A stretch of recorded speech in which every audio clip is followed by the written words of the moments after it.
I would like to say that episode 6 was a slight info dump of an episode, because we're starting off with Miyuki talking to his dad about the Zirconian project, or aka the Gentera project. And apparently the clones don't even have to be Zirconian, but they just have to be a secure vessel. What the hell does that mean? And do we have these creatures or this aliens trying to become a part of the humans or trying to disguise themselves? Because we see that they, like Miyuki and not his father, but Miyuki especially, has this snake tongue and has a peculiar eyes, and they do look slightly different. But it also seems that Miyuki is trying to prevent his dad to get the Zirconian project going, or not even getting it going, but more that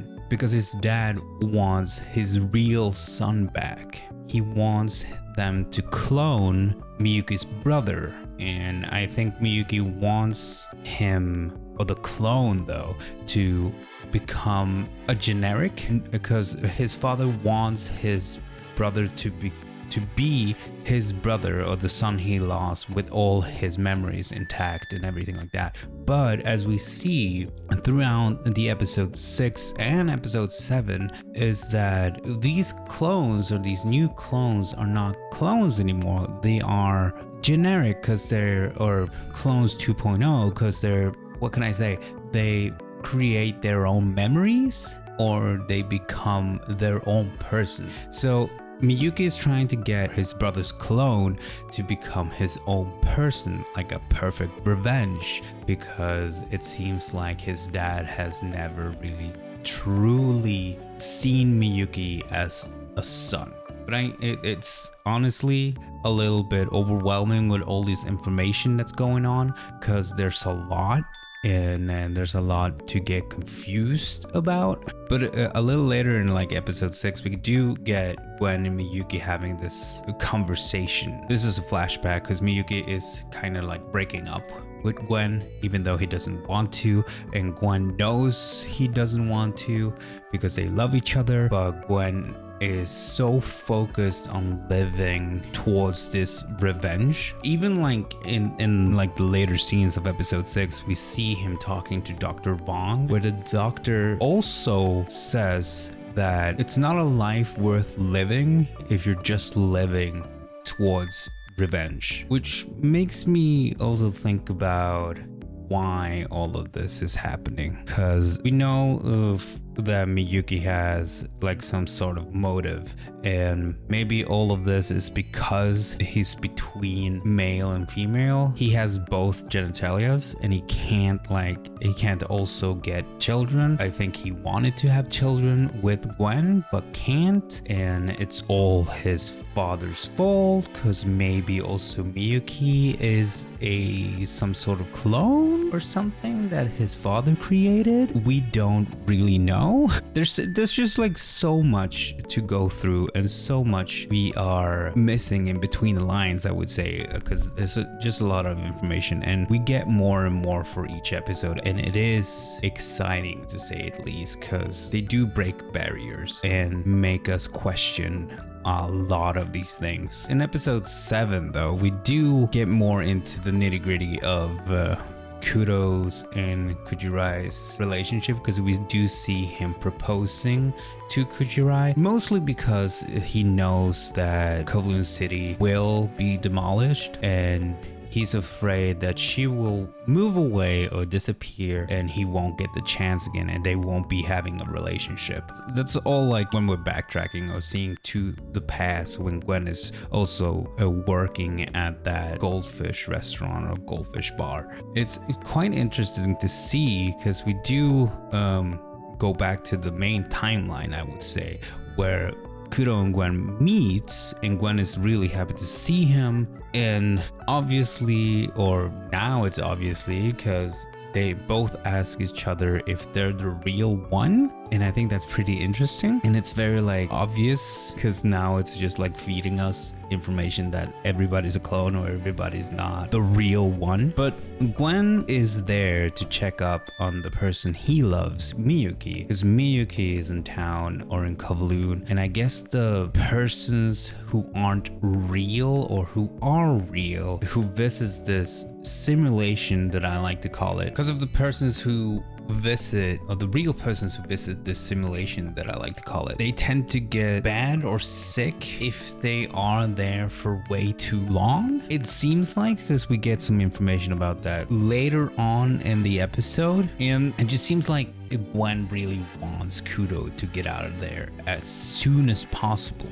but Kudo is just really just hesitating, obviously because of Kujirai, and he just wants to stay there, even though Gwen is saying that Kujirai is not the real one or the one you know anymore. But Kudo just doesn't care. He just wants to be there with her anyways, or probably just want to see if she can get back her memories or something, though, because you can see, and that's what I love about this, that you can see Kudo really knows that she's not the real one or the old one or the one he knows, but at the same time he's struggling with just going away from her because he loves her, obviously. And honestly, I do get it. If a clone of the person you love is standing right in front of you, would you really just walk away even though the clone didn't inherit the memories of the person you knew from before?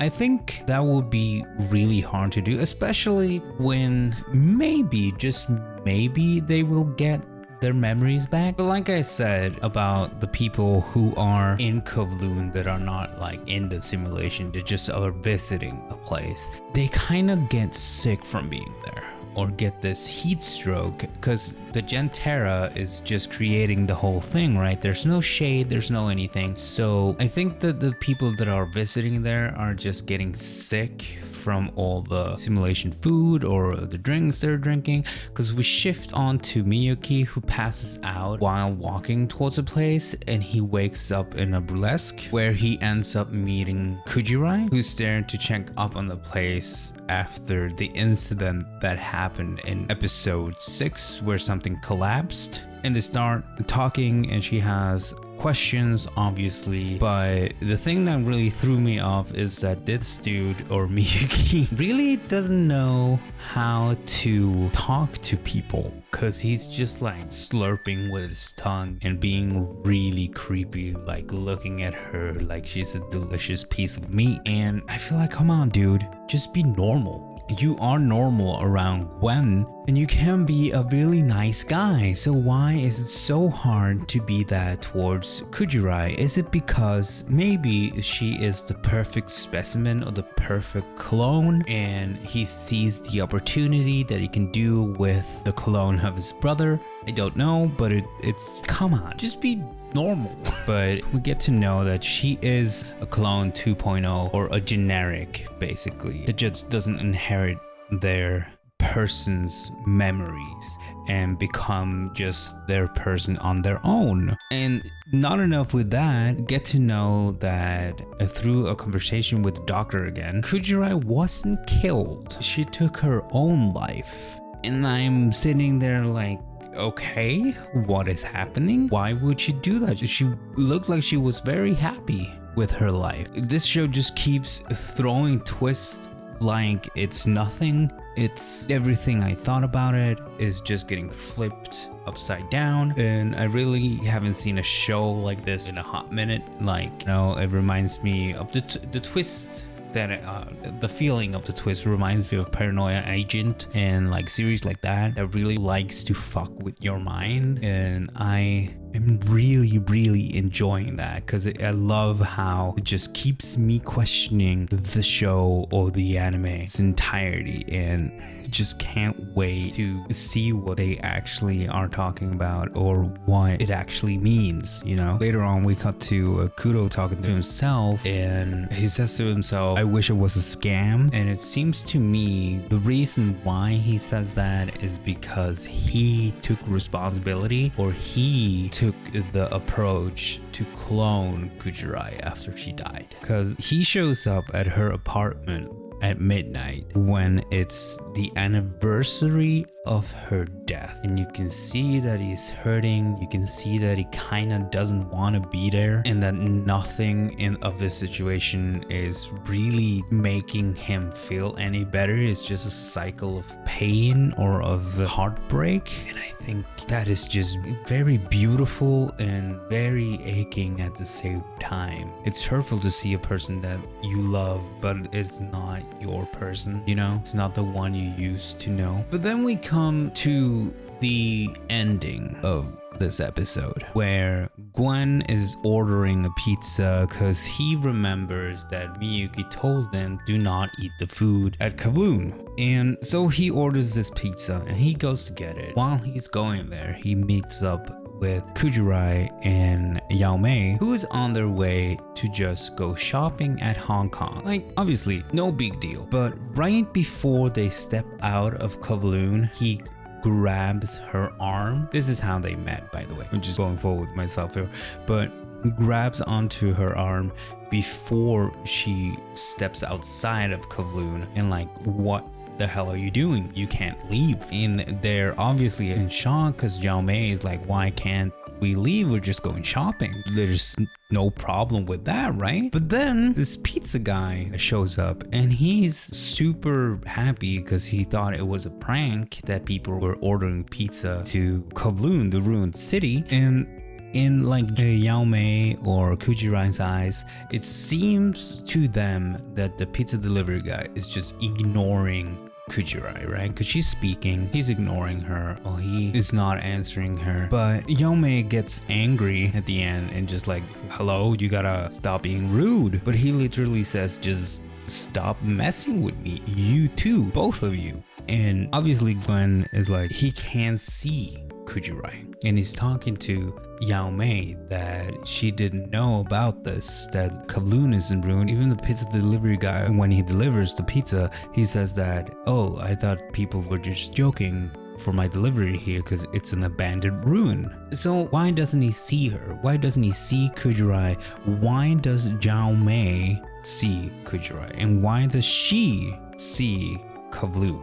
Because how has she gotten in there without knowing or without hearing about Kowloon City, the second one, being demolished? Because it got demolished again after it was illegally built up. It really makes me think about the whole thing because she's obviously, she's like me. If I was in this situation, I would Google the shit out of it and I would be like, what the hell's happening? And she found the article that it's been demolished and she's very, very shocked, obviously. But these clones or these generics or these simulation people or this nostalgic people can't leave Kowloon. And if they do leave Kowloon, they disappear. Maybe? Because we see when the real version of these persons that live in Kowloon enter from Hong Kong or another place, they do disappear. The clones inside of Kowloon City that we saw in episode 4 or 5, I can't remember the man. So then again, I keep circling back to this simulation kind of vibe thingy that you can enter, but the people who are in it cannot go out of it. And then we go back to thinking about these clones that his father, the Miyuki's father, wants of his brother, and that's why he's trying to find a vessel so he can, like, I don't know, put the memories into that vessel so he becomes his brother. Because honestly, what else would the explanation be? What else could this be? Because it's just mind-boggling, this whole entire story. I'm just rambling here and I can't seem to make sense of it all. But what else don't we know? And what else aren't we seeing? I don't know. I can't. I just have a lot more questions. I can questions for days. I can ramble for days about this episode or this anime. Yet again, if you haven't taken your time to see this anime, what are you doing with your time? Go watch it. It's probably one of the best animes that have been released in a long time, in my opinion. So that's all I have to say for this time. If you liked what you heard or what you saw today, leave a like, subscribe to the channel if you enjoyed my rambling. And I've been thinking about maybe doing like some reaction video kind of things about the animes that I watch, but only releasing them on Patreon. I would love to know what you think about that. If you want to see that, leave a comment down below and let me know what you think about these episodes, or about Kowloon Generic Romance, and what are any of the most fucked up, brain-boggling shows you've seen, because maybe I haven't seen them. Thank you for this time. Soul out.